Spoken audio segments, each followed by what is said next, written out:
Hey everyone, it's Chris and welcome back to the Ridge. If you're growing heirloom tomatoes in a short season climate like Zone 5B, don't leave it to chance.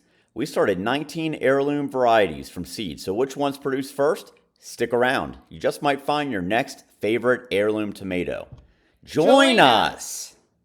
Sweet Maple Ridge Farms. Come on down, everybody. Go! All right, everybody, welcome back to the channel. We really appreciate everybody watching, liking, subscribing, and all that good stuff. And let us know down in the comments if you like our new little intro. We didn't change much, but we did change a little. So anyway, I'm going to go through our garden. We have 19 varieties of tomatoes planted here and all different kinds of stuff. So we're going to go, and I'm going to let you know which ones have bloomed first. So if you're in a zone like us, we're in 5B, where the tomato season is short and you need all you can get as quick as you can out of these tomatoes. I'm going to let you know which ones, based on that kind of weather, are producing first. So this one is an Isis candy cherry. These were all planted, I want to say, May 20th, on or about May 20th. And so this guy has 4 tomatoes on him. This is cherry tomato type. Isis candy cherry. Moving on down here, I have another Isis candy cherry here, and consistent with the other ones, here you go, has more blooms. So we can reasonably say that Isis candy cherry is an earlier producer than the others. I'm looking over here. We have one right here. This is Prairie Fire. Actually, several here. And I think that's going to be a really, really cool cherry tomato that we're really looking forward to. All right, nothing else. Okay, moving on down here. This is a mortgage lifter. Nothing here. This is a Cherokee Purple. We are starting to see one there. Looks like the Cherokee Purple is producing, but it's a little bit behind. Here we have a Thorburns Terracotta. This might have been the very first one that produced for us. So a Thorburns Terracotta, this is what you're getting in 39 days, given, the weather that we have here. And I didn't need to do a little bit better job in getting these guys staked up. All right, coming on down here, we have a Brandywine. I think we all know that Brandywine is a slow, late producer, so I'm not surprised at all to see that he doesn't have anything on him, but he does have a decent amount of blooms on him. I'm impressed by that, so we'll give him a little bit more time. Brandywine's not going to make our list of early producers. Next, we have Berkeley Tie-Dye, and this is the pink variety. This one has a lot of flowers, but not going to make our list, unfortunately. Moving on down here, we have a Rose to Burn. Again, a nice set of flowers here. Looking really healthy, looking really bushy, but not an early producer. Not 39 days anyway. Berkeley Tie-Dye Green. Let's see here. I don't believe we have anything, and honestly, he's even slow in the way of flowers, so that's going to be a no-go. But I am looking forward to Berkeley Tie-Dye Green. Now, Granny Cantrell, lots of blooms. No tomatoes on this one, but a 5 out of 5 for blooms. And then we have another Berkeley Tie-Dye Green.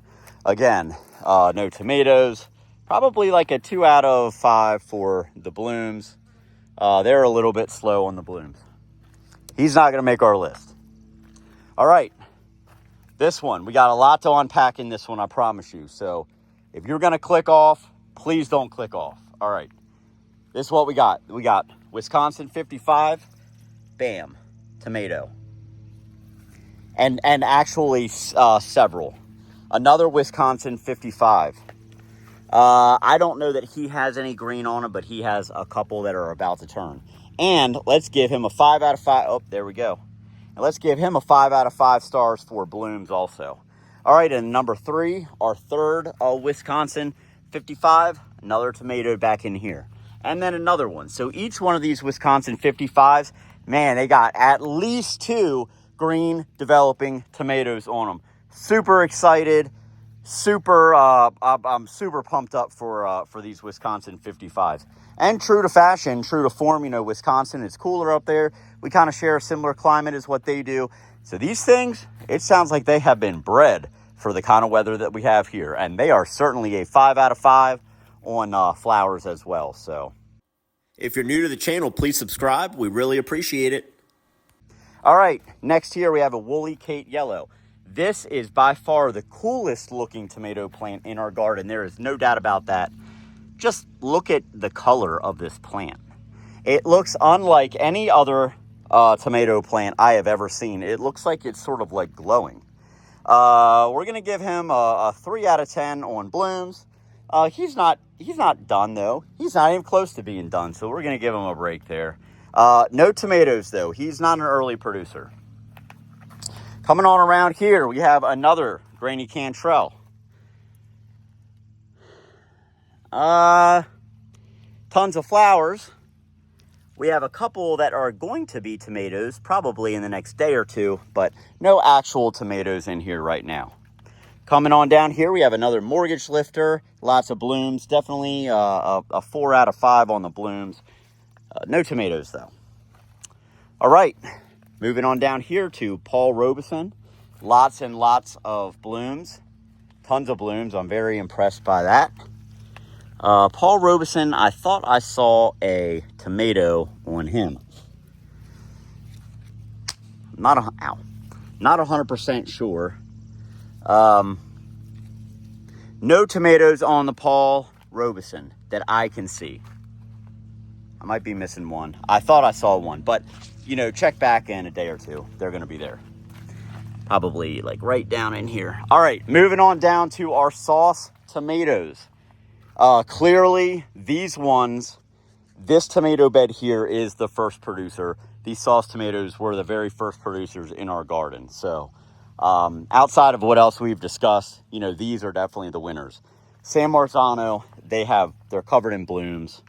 These are 4 San Marzanos right here, 4 San Marzanos, covered in blooms. Everybody's looking good over here.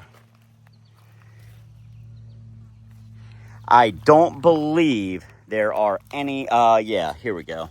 San Marzano's got several. So, he's looking good. We're going to go on over to the other side.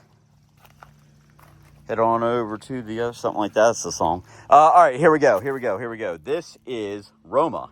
Roma was by far the very first ones to produce of our tomatoes here. They're just covered in blooms, covered in tomatoes. They're looking good. Given our weather and the crazy stuff, there's a little yellowing down there, but I think overall they look pretty healthy. More down here. Guys, the weather around here has been crazy. We've gotten so much rain this spring. We got something like 25 inches of rain this past spring. And now it's sort of drying out a little bit. Thankfully, it was 85 to 90 degrees every single day this past week. Again, it's June 29th. So it's been hot, but you know, this is what these tomatoes are born for now. 85 degree weather. And things like that. So let's go on over here. We have just a couple more here. I don't know what these are, but I can probably guess. Well, I don't really want to guess based on the leaves, but they're definitely like an heirloom. I don't know what they are. I think one might be a rose de burn, another one might be a brandy wine, and I'm not 100% sure on the rest. But these guys sort of had a rough life. They were in buckets for a while. Then we put them here, and then I had a blue beauty right here, but he broke off. I'm going to leave it there, guys. So that's it. That's the video. If you want to be an OG mapler and you want to continue learning how to rely less and create more from high atop the Allegheny Plateau, please like and subscribe. And guys, we'll see you next time out on the ridge.